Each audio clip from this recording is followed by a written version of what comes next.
تو حق نداری درباره هیچ کس قضاوت بکنید. احکم الحاکمین خودشه. اگه دوست داریش کمکش کن.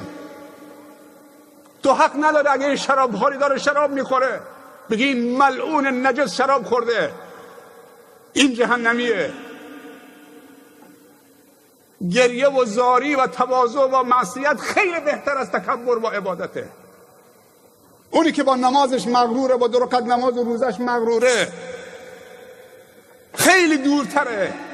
آیا نمیترسی که فردا اون شرابخوار توبه بکنه بیاد جای تو با نمازت مغرورید، منت سر خدا و خلق خدا میذارید بیرید جای اون؟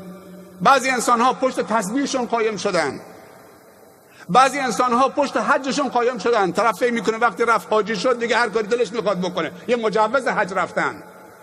بعضی ها پشت نمازشون قایم شدن، هر کسی نماز میخونه دیگه آزاده. نه، اینطوری نیست. اگر راست میگی کمکش کن تا دست از این شراب بکشه. علمای ما عادت کردن فقط میرن مسجد مدرسه دینی، مسجد مدرسه دینی، تو بازار نمیرن چون اونجا اهل معصیتن. اگه گاه وقتم تو بازار برن اینطوری باید برن که چشمشون به نامحرم نیفته.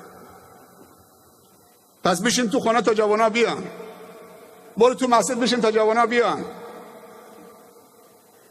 برو تو مدرسه دینی بشین دور خودت هم یه دیوار بکش تا جوانا بیان. با تو مسئول متدینین هستی، مسئول اونا هستید. اونا به گردن تو حق دارن. علما تو عروسی نمیرن که اونجا، اگه بزرگان تو عروسی نمیرن، تو بازار نرن، تو محل کار مردم نرن، تو دانشگاه نرن، کنار ساحل نرن، تو پارک نرن، طوری شده که علما دیگه روشون نمیشه تو پارک برن، روشون نمیشه تو بازار برن. با بازار یثرب یه روزی دست یهود بود.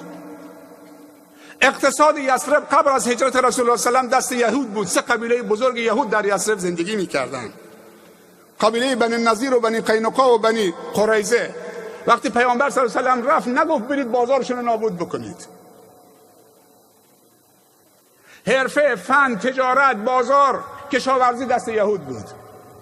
پیامبر یکی یکی صحابه رو فرستاد تو بازار. به جایی رسید که بازار مدینه دست 10 مبشره به بهشت افتاد. عبدالله ابن عمر رضی الله عنهما گاه وقتی با یک غلامی داشت میرفت تو بازار، مغازه به مغازه سلام میکرد، دعای برکت میکرد، میرن مغازه بعدی. بعد غلامش میگفت سرورم، سیدم، چیزی نخریدید؟ بازار محل خرید و فروشه. گفت چرا نمیفهمی؟ ما رفتیم بر اهل بازار سلام بکنیم، دعای برکت بکنیم، انگیزه بهشون بدیم تا این سنگر رو حفظ بکنن. انسانهای بی تقوا اگر بازار رو قبضه کردن، اقتصاد، مالی هم که کمک میکنن، اصلا اقتصاد وقتی که مسموم شد دیگه نه نماز جواب میده، نه روزه جواب میده، نه تلاوت قرآن جواب میده، نه حج جواب میده. اقتصاد رو باید سالم نگه داشت، فرهنگ رو باید سالم نگه داشت. اگر امکان گناه و استمرار گناه برای انسان ممکن نباشد، توبه فایده‌ای ندارد. توبه جذاب و زیباست که استمرار گناه برای تو باشد. دیگه از خدا میترسم. من میرم تو بازار چشمی به نامحرم افتاد، چشمی بداده پایین، ولی من نمیرم بازار چون که اگه برم چشمم به نامحرم افتاده. پس تو خیلی ضعیف الایمانید. یه وقتی مفتی اعظم عربستان بود اگه اشتباه نکنم، گفته بود من الحمدلله میگم که تو تلویزیون من، تو خونه من تلویزیون نیست.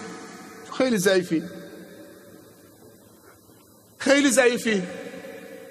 و تو خونه تو کاردم نباید باشه، تبرم نباید باشه،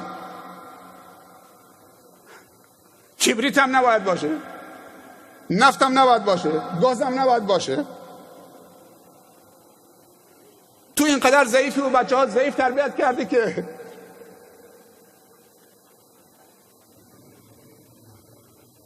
و این معاذ الله کجاست؟ فمعاذ الله کجاست؟